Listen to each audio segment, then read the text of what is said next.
A biblioteca. 20 de abril de 1999. Hora do almoço no Columbine High School, um colégio de tijolos e grama aparada em Littleton, Colorado. O tipo de lugar que aparece em folhetos imobiliários. Subúrbio tranquilo, famílias de classe média, bons resultados acadêmicos. 2 alunos do último ano atravessam o estacionamento com mochilas esportivas. Ninguém olha 2 vezes. São alunos. Pertencem ao lugar. Eric Harris e Dylan Klebold levavam meses planejando o que estava prestes a acontecer. Não eram desconhecidos. Não eram intrusos. Faziam parte da paisagem do colégio, e foi exatamente isso que os tornou invisíveis. Comiam no refeitório, assistiam às aulas, entregavam trabalhos. Ninguém os deteve porque não havia motivo visível para isso. Quando o primeiro tiro soou no refeitório, a equipe achou que era uma brincadeira do dia da mentira. Não era. Em questão de minutos, o ataque se deslocou para a biblioteca do 2º andar. Lá, entre estantes e mesas de estudo, caiu a maioria das 13 vítimas. A polícia chegou em menos de 5 minutos. E não entrou. A doutrina da época era clara: estabelecer um perímetro, aguardar a equipe tática, não arriscar agentes. Enquanto as equipes SWAT se organizavam lá fora, dentro do prédio o ataque continuava. Quando finalmente encontraram Harris e Klebold mortos por suicídio na biblioteca. 13 pessoas tinham morrido. 21 estavam feridas. Mas o dano real de Columbine não se mede em números. Mede-se no que veio depois. Não foi o tiroteio escolar mais letal da história dos Estados Unidos, nem sequer o primeiro. Mas foi o que criou a categoria. Antes de Columbine, um tiroteio numa escola era uma anomalia. Depois, tornou-se um fenômeno com nome próprio, cobertura midiática em loop e protocolos de resposta. A doutrina policial mudou para sempre, nunca mais esperar do lado de fora. E o mais sombrio, Columbine se tornou um modelo. Investigadores do FBI descobriram que atacantes posteriores estudaram o caso como se fosse um manual. O colégio que representava a América suburbana segura tornou-se sinônimo do oposto. E o que mais dói é que não foi o último. Foi o primeiro de uma lista que não parou de crescer. Mas 3 anos antes de Columbine, do outro lado do Atlântico, uma tragédia numa escola primária já havia demonstrado que um país podia escolher um caminho diferente. O ginásio. 13 de março de 1996. Dunblane, Escócia. Uma cidade de 8.000 habitantes onde todo mundo se conhece. Naquela manhã, os alunos do primeiro ano da Dunblane Primary School estavam no ginásio fazendo educação física. Tinham 5 e 6 anos. Thomas Hamilton, um homem de 43 anos, caminhou até a escola com 4 pistolas legalmente registradas em seu nome. Era conhecido na comunidade. Tinha dirigido clubes juvenis durante anos, até que as reclamações se acumularam e seus alvarás foram revogados. Pais tinham escrito cartas. Vizinhos tinham denunciado. Mas o sistema que deveria conectar esses sinais não existia, ou não funcionava. As armas continuavam sendo dele. Ninguém as havia retirado. Naquela manhã, Hamilton cruzou a entrada da escola sem encontrar resistência. Entrou no ginásio. O que aconteceu durou menos de 4 minutos. 16 crianças e sua professora, Gwen Mayor, morreram. Mais 15 ficaram feridas. Hamilton se suicidou no local. 4 minutos. 17 mortos. E um país inteiro que decidiu que aquilo não ia se repetir. A resposta do Reino Unido não foi um debate que se arrastou por décadas. Foi uma linha reta. Em menos de 2 anos, o parlamento aprovou a Firearms Act de 1997, uma das proibições de armas de fogo mais rígidas do mundo desenvolvido. A posse privada de quase todas as pistolas foi proibida. Os proprietários as entregaram. E desde então, em quase 3 décadas, o Reino Unido não voltou a sofrer um tiroteio escolar em massa. A diferença entre Dunblane e o que viria depois em outros países não foi a escala da tragédia. Foi a velocidade da resposta. Um país olhou para o que havia acontecido num ginásio de uma escola primária e decidiu que não ia acontecer 2 vezes. 2 décadas depois, Do outro lado do Atlântico, um grupo de sobreviventes tentaria fazer exatamente o mesmo. Não teriam o mesmo resultado. Dia dos Namorados. 14 de fevereiro de 2018. Dia dos Namorados. Na Marjory Stoneman Douglas High School, em Parkland, na Flórida, os alunos trocavam cartões e flores entre as aulas. Era um dia como qualquer outro num colégio de um subúrbio abastado do sul da Flórida. Nicholas Cruz tinha 19 anos. Tinha sido aluno do colégio até ser expulso por problemas de conduta. Naquela tarde, cruzou a entrada do campus sem que ninguém o detivesse. Não era um desconhecido para as autoridades. O FBI tinha recebido pelo menos 2 alertas específicos sobre ele nos meses anteriores. Um deles incluía seu nome completo, sua localização e a preocupação explícita de que ele poderia atacar uma escola. O FBI não agiu. Em 6 minutos, Cruz percorreu 3 andares do prédio. 17 pessoas morreram. 14 alunos e 3 funcionários. O segurança armado do colégio, um agente do condado designado para o campus, não entrou no prédio durante o ataque. Depois foi processado por negligência. Cruz foi capturado vivo horas depois, caminhando entre os civis que evacuavam a área. Em outubro de 2022, foi condenado à prisão perpétua sem possibilidade de liberdade condicional. Mas o que fez Parkland diferente não foi o ataque. Foi o que veio depois. Os sobreviventes não desapareceram no luto. Não esperaram que os adultos agissem.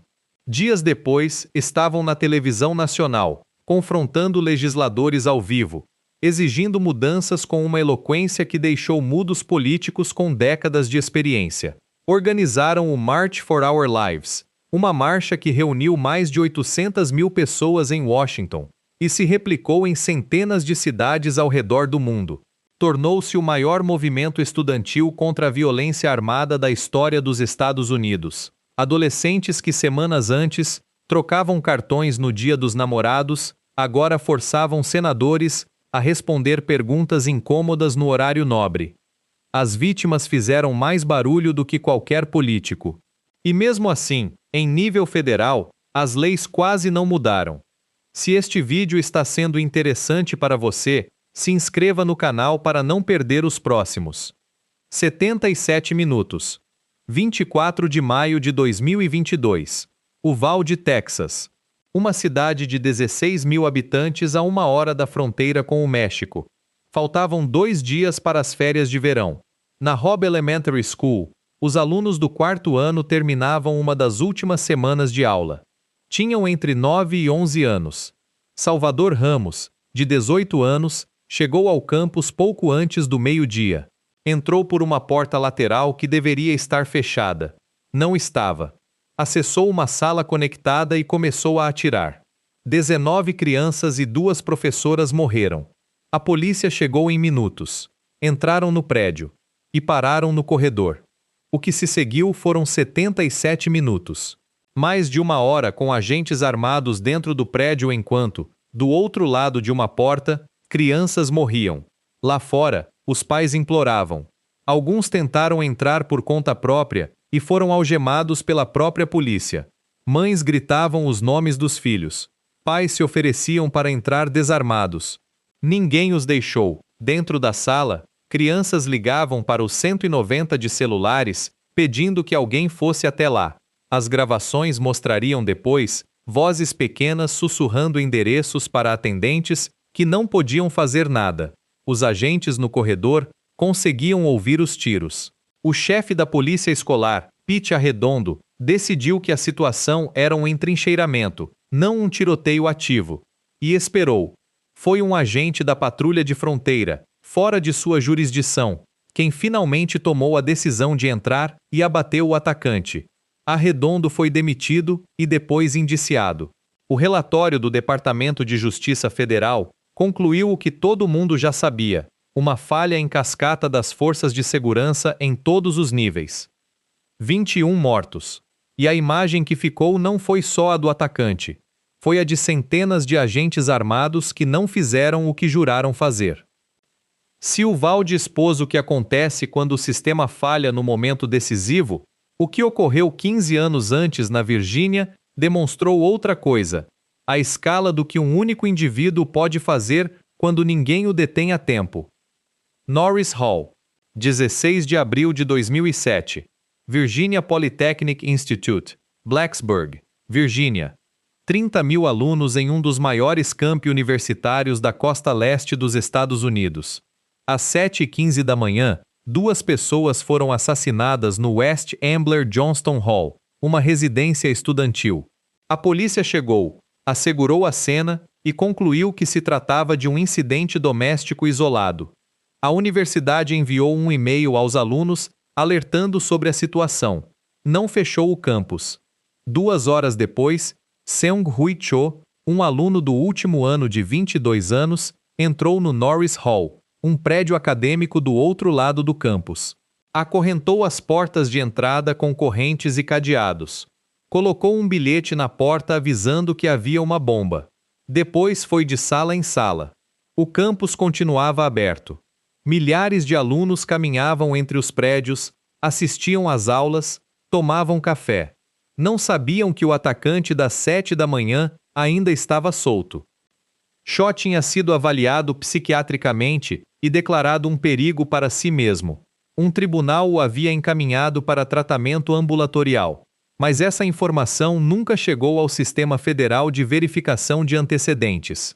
Comprou suas armas legalmente. No Norris Hall, alguns professores reagiram com o único que tinham: seus próprios corpos.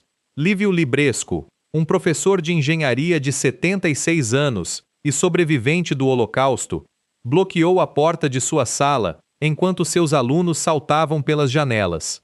Morreu segurando aquela porta. Sua turma sobreviveu quase inteira. 32 pessoas morreram naquele dia, 27 alunos e 5 professores. Cho se suicidou quando a polícia finalmente entrou no prédio.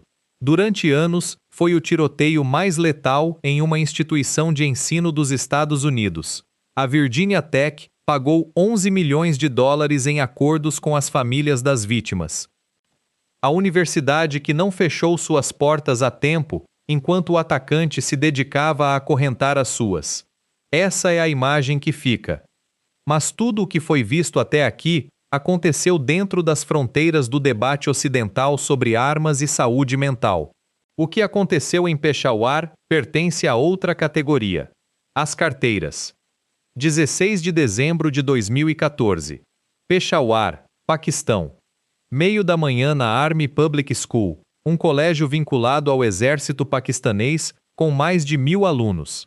Os estudantes das séries superiores estavam no auditório fazendo uma prova de primeiros socorros, os menores, em suas salas.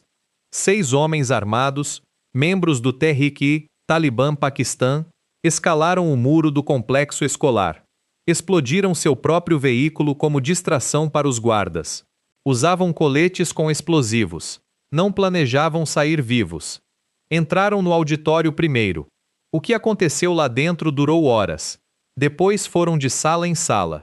O TTP declarou depois que o ataque era uma represália direta pela Operação Zarb-e-Azb, a ofensiva militar paquistanesa no Waziristão do Norte.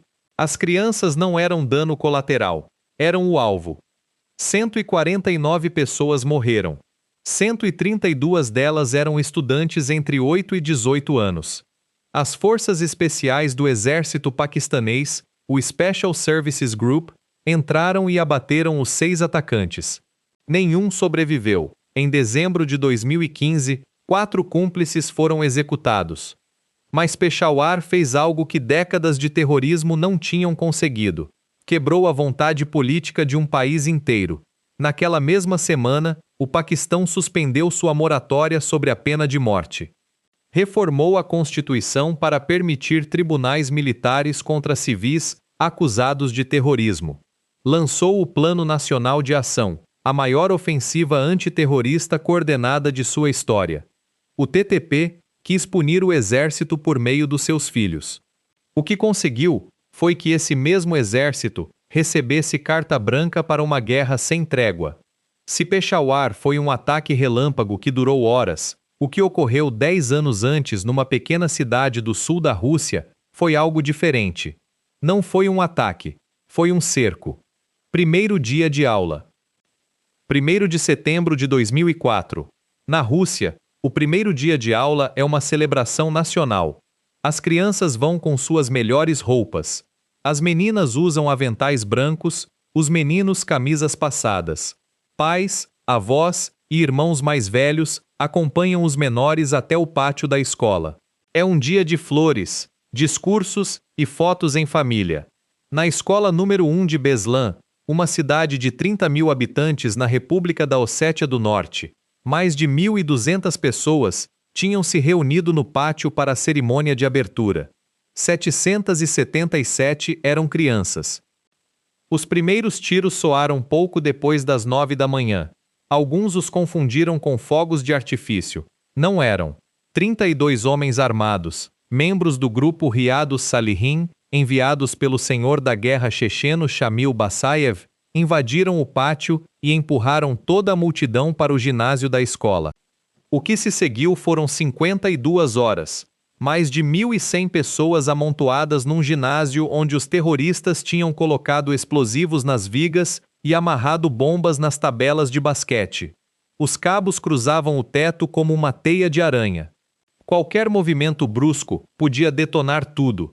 3 dias sem água, sem comida, com temperaturas que ultrapassavam os 30 graus dentro do recinto. Os menores choravam de sede. Os adultos tentavam acalmá-los com o pouco que tinham. Alguns reféns bebiam a própria urina para sobreviver. As autoridades russas tinham informação prévia de que se planejava um ataque contra uma instituição de ensino na Ossétia do Norte. Não reforçaram a segurança. Um homem preso na Chechênia tinha dado o alerta 4 horas antes do assalto. A informação não se traduziu em ação. No terceiro dia, 3 de setembro, uma explosão sacudiu o ginásio. O teto desabou. No caos, reféns tentaram fugir. As forças russas responderam com um assalto que o Tribunal Europeu de Direitos Humanos classificou anos depois como desproporcional. A prioridade não foi proteger os reféns. Foi eliminar os terroristas. 334 pessoas morreram. 186 eram crianças. Mais de 700 ficaram feridas. Dos 32 atacantes, 31 morreram. O único sobrevivente, Nurpatch Kulaev, foi condenado à prisão perpétua em 2006. Shamil Basayev foi eliminado naquele mesmo ano.